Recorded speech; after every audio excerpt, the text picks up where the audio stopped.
Hello guys, welcome to our new second redesigned video, and this time it will be about opening locks or pick locking.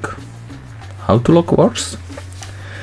In every classic cylinder lock are several springs with little pins. If we plug in the right key, we set all pins and springs in right positions and we can be open the lock. There can be 4 or 5 or 6 springs with pins. I never interested in about lockpicking before, but I'm curious, so I checked the Amazon website and buy first lockpicking set which I like it. There is lockpicking set from Lockpicking. I can recommend this seller because he answered all my beginners questions as soon as possible. What I got? There are several picks, some wrenches, one transparent padlock with 2 keys and a credit card set containing 4 picks and a tension wrench. I have to be honest, I used only credit card set mostly. You can see another 2 padlocks there which I have in home and one find randomly. There are many methods how you can lockpick, and I started with the easiest one, racking.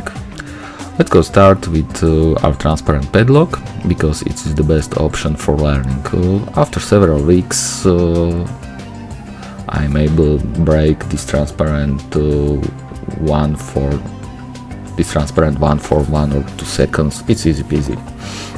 I think this transparent one can be open more than 80% people.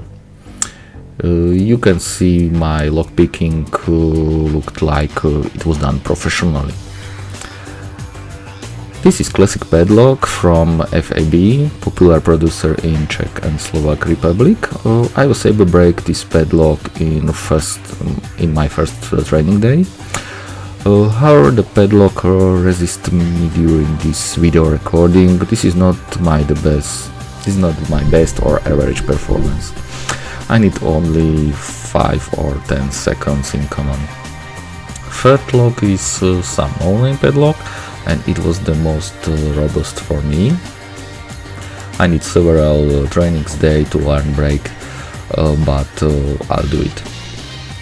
So this was the video about my lockpicking's beginnings, and it was not so hard for me as I wait. See you in next video, and bye bye.